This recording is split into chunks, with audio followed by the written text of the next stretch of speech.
launches the plan.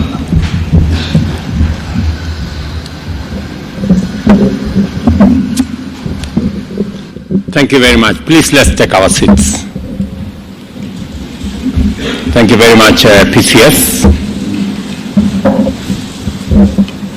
Good morning, ladies and gentlemen, and welcome to this very important occasion, as I am delighted to preside over the launch of the fourth medium-term plan covering the period of 2023 to 2027, which marks the final five-year plan of the Kenya Vision 2030, launched in 2008. The Kenya Vision 2030 stands as our nation's ambitious long-term development blueprint designed to elevate Kenya into a newly industrialized middle-income country, ensuring a high quality of life for all citizens by the year 2030. This vision is grounded on economic, social, and political pillars fortified by key enablers identified to propel us towards our collective aspirations as a people. Since its inception, significant progress has been achieved in realizing the goals set forth by the Kenya Vision 2030 through the implementation of preceding medium-term plans that have come in subsequent phases. Yet, our economy continues to grapple with fundamental challenges, including widening inequality, low productivity, and susceptibility to economic shocks. These challenges demand urgent and resolute interventions to regain lost ground and align ourselves with our aspirations. This is why, upon assuming office, our administration pledged to spearhead a radical economic turnaround, fostering inclusive growth and enhancing the livelihoods and welfare of all our citizens, particularly those at the bottom of the economic pyramid. These commitments are intricately detailed within the bottom-up economic transformation agenda.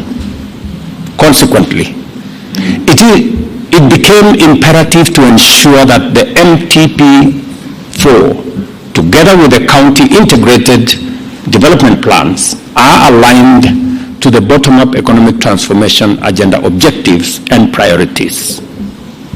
Therefore, the fourth medium-term plan has translated the strategic objectives set out in our agenda into concrete programs and projects to be implemented in the plan period. Just to remind everybody here that the better plan, we not only have an agenda, but we also have a plan combined into one program. Calls for investments in 5 core strategic pillars: agriculture, healthcare, housing and settlement, micro, small and medium enterprise economy, and the digital superhighway, including the creative economy. Without losing crucial time, the government has moved to undertake a number of interventions in fulfillment of the commitments made to our citizens. And these include, broadly, strengthening the independence of the judiciary and enhancing efficiency within the justice system, increased budgetary allocation to all our justice arms, and granting financial autonomy, specifically the Inspector General of Police, to give him the levers to be able to adjudicate and operationalize operations by the police without any hindrance. We've also reverted the port operations, as I committed, of the standard gauge railway from Nairobi to Mombasa, and today Mombasa is the vibrant city that we always knew, but additionally, we're now going to work on modernizing the port of Mombasa, making it much more efficient, and looking at how private sector players can be brought on board so that we can achieve the kind of efficiencies that will make Mombasa a truly modern port city. We also are rolling out the Hustler Fund to provide access to affordable credit to individuals and MSFEs, and also eliminating the long-standing challenge of predatory lenders. Prioritizing the enhancement of Women Enterprise Fund progressively from Kenya shillings 4.5 billion and up to 13.5 billion in the medium term. We're also providing 5.5 million bags of fertilizer last year and additional this year as part of our program to improve agricultural yields, and we are doing this at an affordable price this year of 2,500 per 50 kilogram bag. I know the Minister for Agriculture and his team are working round the clock. We've had challenges with the war in Europe. We've had to divert ships bringing our fertilizer away from the Red Sea into other routes round to South Africa, causing some delay. But I want to assure the farming community in the country that we are well on course on making sure that we will have sufficient planting fertilizer in the next couple of weeks. We've also digitized 15,000 government services to enhance service delivery and to ensure that Kenyans can access government services from the comfort of their phones in whatever place they may be. We're also undertaking the construction already of 103,000 affordable housing units countrywide. And just yesterday or the day before, we signed into law the new framework that will guide the affordable housing program, our target being not just housing units, but decent living livelihoods for our people, and also enhancing employment opportunities and driving our construction industry to make sure that it informs the growth of our economy. Formulation and implementation of the new funding model for our tertiary education is also underway to address the needs of students, especially those from vulnerable backgrounds. The model has been used to provide financial support for first-year students joining tertiary institutions, both in 2023, and is the model that is informing what we are going to do this year. As we are all aware, we've recruited 56,000 primary and secondary school teachers to improve the national teacher-pupil ratio and enhance education outcomes. We've also operationalized the National Open University Concert Technopolis, and I'm proud to say that we have over 1,000 students already enrolled.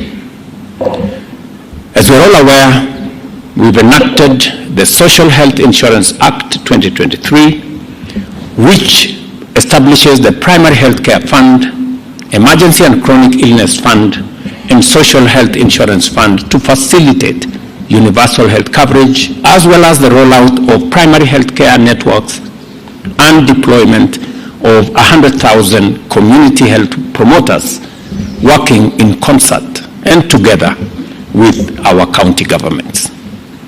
During the fourth medium-term plan, the government will boost production through a value chain approach targeting leather and leather products, textile and apparels, dairy, tea, rice, edible oils, blue economy, minerals, forestry, construction, and building materials, among others. Emphasis will be given to the promotion of agro-processing and the strengthening of extension services, provision of quality and affordable farm inputs, cooperative development and management, market access and logistics support, expansion of irrigation infrastructure, adoption of climate-smart agriculture, enhanced agricultural financing, and agricultural mechanization, research and development. The Ministry of Agriculture and all the other stakeholders are aware of the meetings we've had along to make this a reality, because it is our intention not just to mechanize, but to make sure that our agriculture is smart and our agriculture is focused on productivity. To create employment, focus will be given to investment in special economic zones, county aggregation and industrial parks, export of labor, digital jobs, and ensuring that we have diversification of export markets and market access of MSME goods and services.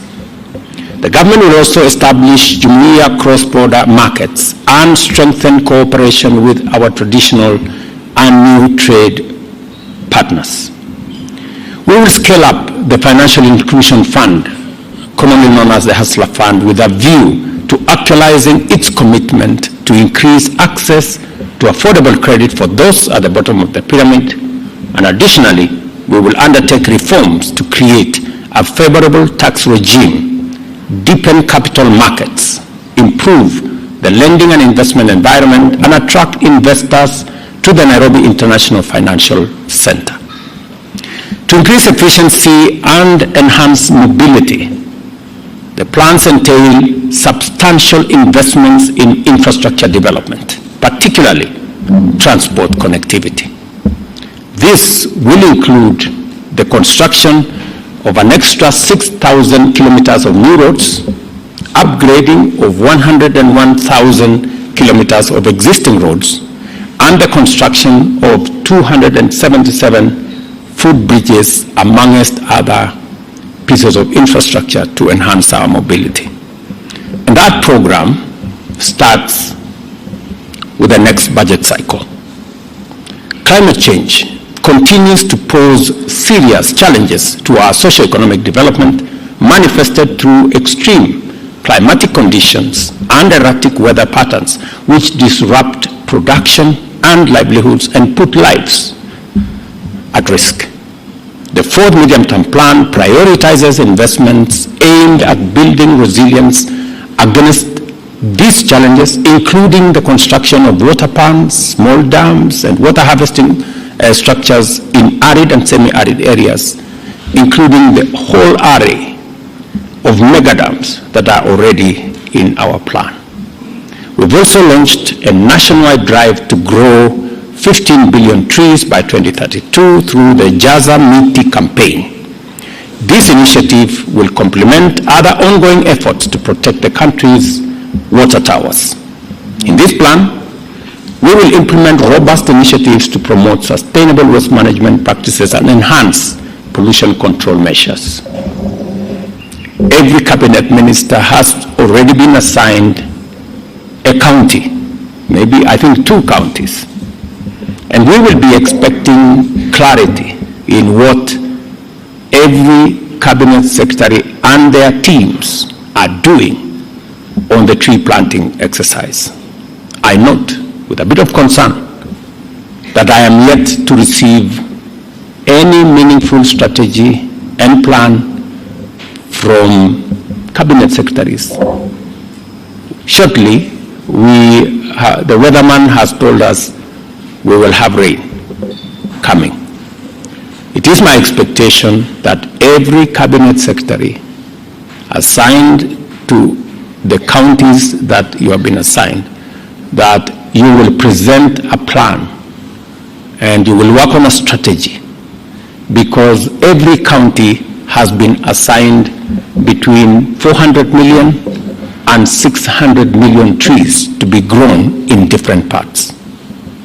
I will be expecting that every cabinet secretary will mobilize tree seedlings, will mobilize communities, private sector, development partners, friends, to participate in this exercise in each and every county of the Republic of Kenya. Sustainable climate action not only addresses challenges, but also presents opportunities for transitioning to a green economy. We will leverage on technology and scientific advances to stimulate economic transformation in a sustainable manner. Other infrastructural projects to be implemented during the MTP4 period include the construction of the of 1 million affordable housing units and the laying of 4,600 kilometers of high voltage transmission lines and 37 substations to connect an additional 2.3 million Kenyans and 30,000 public institutions to the national grid. Additionally, an extra 100,000 kilometers of fiber optic cable will be laid as part of our national fiber optic backbone infrastructure program. Already, the different actors in this space, from ICTA to Kenya Power to the Ministry of ICT, have been aligned, and we intend to deliver this. Instead of the 5-year plan we had planned, we have already found innovative ways to deliver this in the next 2 years. Access to quality and affordable health care remains a key priority of the government and will therefore expand the social health insurance scheme focus on the Afya Bora Mashinani model targeting 10.8 million households. We'll also digitize health services and improve health infrastructure. Already, the program has been agreed between Treasury and Ministry of Health on the digitization process, and that process has started enumerating and enlisting citizens onto the platform, so that by June this year, we will begin the rollout of services under our new health infrastructure. Over 20,000 health workers will also be recruited to support the health commodities supply chain. We all know that KEMSA has always been a thorn in the flesh, if I may say.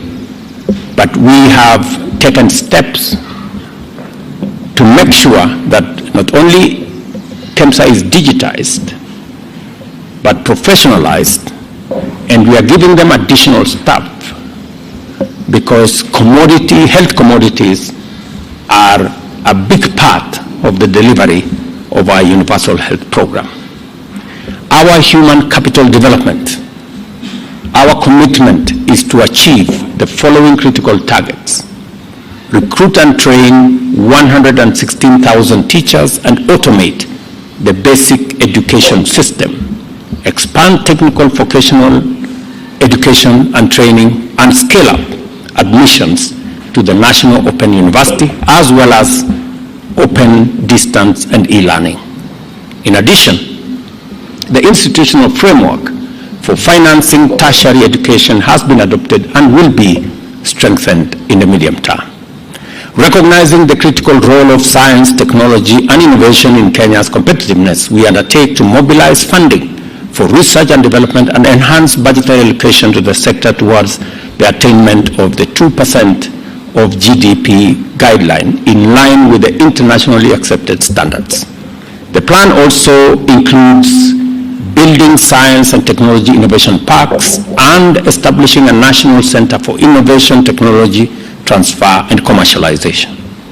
Kenya is a universally respected global sports powerhouse with potential to dominate even more sporting and athletic disciplines.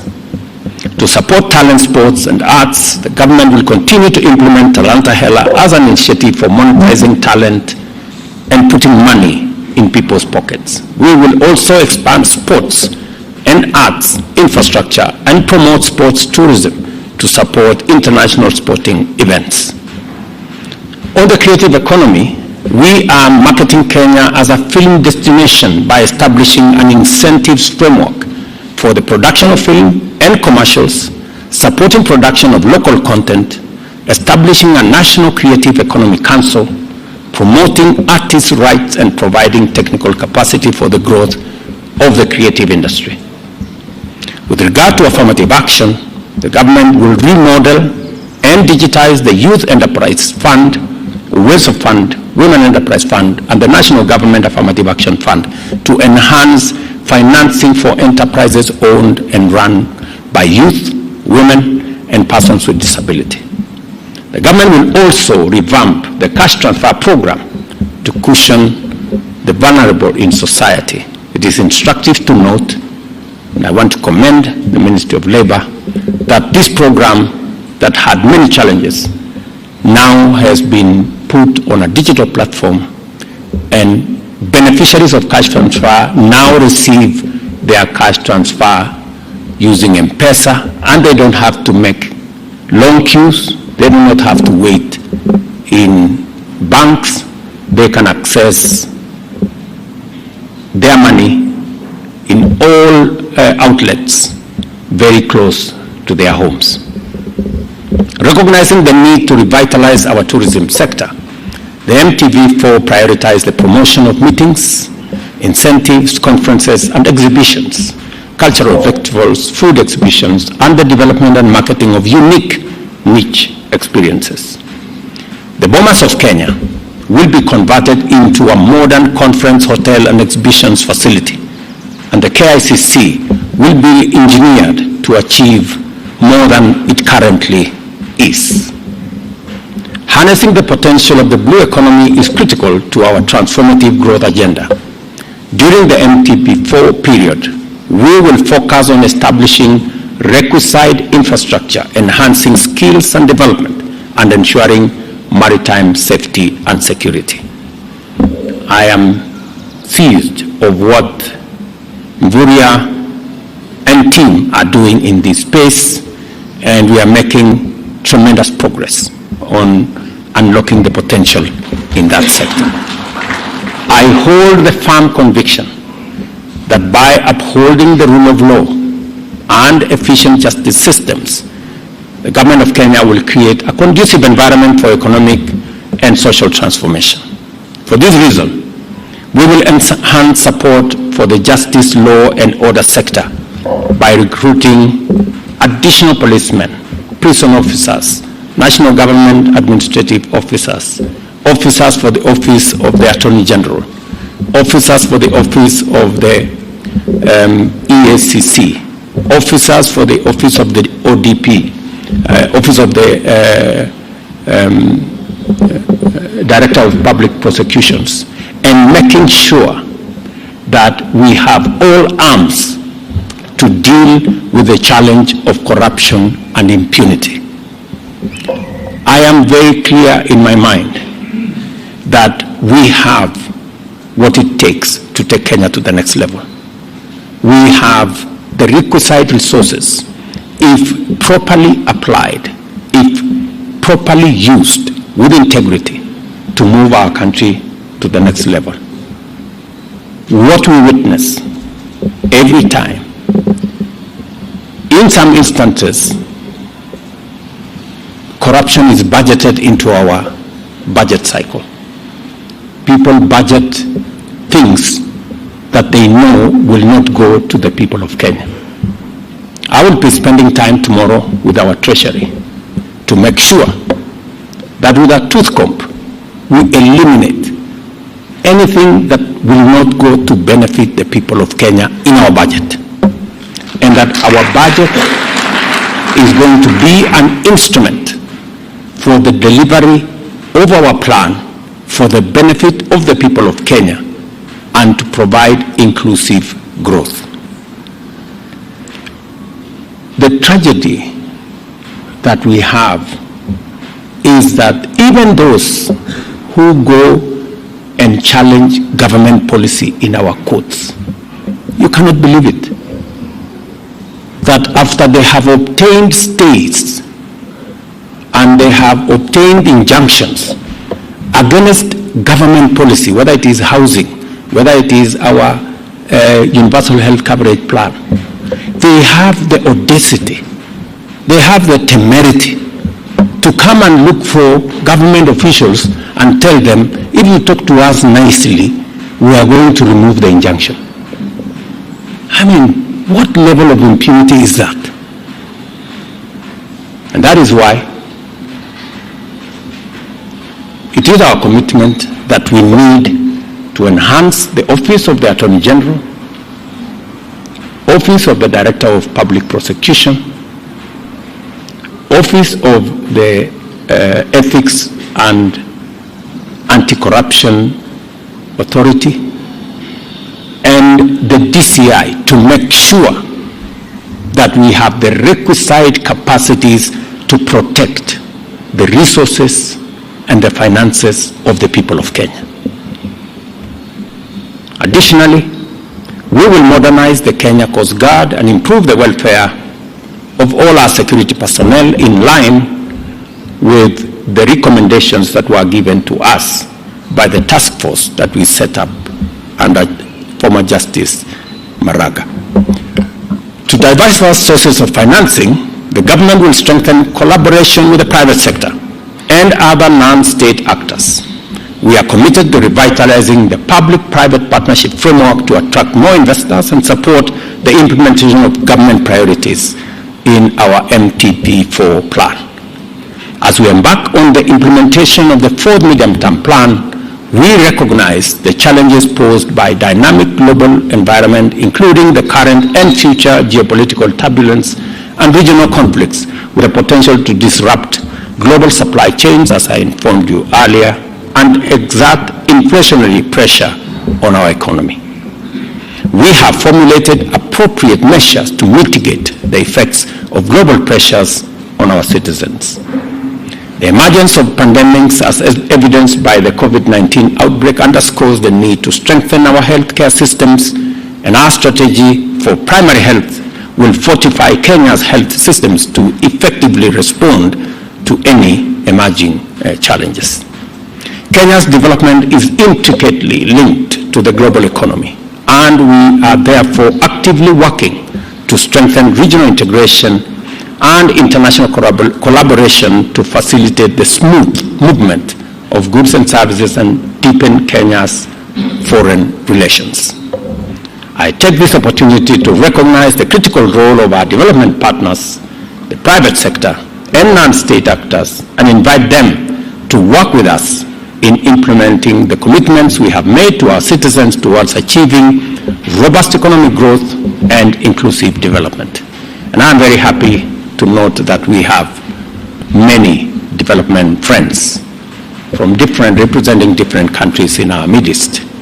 And I want to recognize their input, their participation, their contribution, their solidarity in working with us towards changing the fortunes of Kenya and making sure that Kenya is positioned appropriately to work with others in fostering development for humanity globally.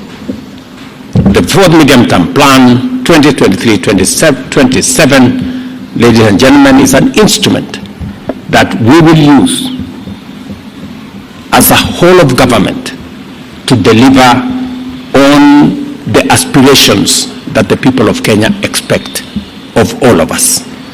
I want to urge every member of the executive, members of the legislature, friends in the judiciary, to work collaboratively, to work together, build synergy, to make sure that we deliver on this plan, knowing very well that all of us are serving the Kenyan people together. The fourth medium-term plan, therefore, ladies and gentlemen, 2023-2027, is now officially launched. And I thank you. Thank you, Your Excellency. One more round of applause, please. Allow me, Your Excellency, to invite you to press the buzzer to symbolize the official launch of the fourth medium-term plan. And allow me to also invite the CS and the Prime Cabinet Secretary to join His Excellency as he presses the buzzer to symbolize the launch of the fourth medium-term plan, MTP4, Bottom-Up Economic Transformation Agenda for Inclusive Growth. So, in 3, 2, 1.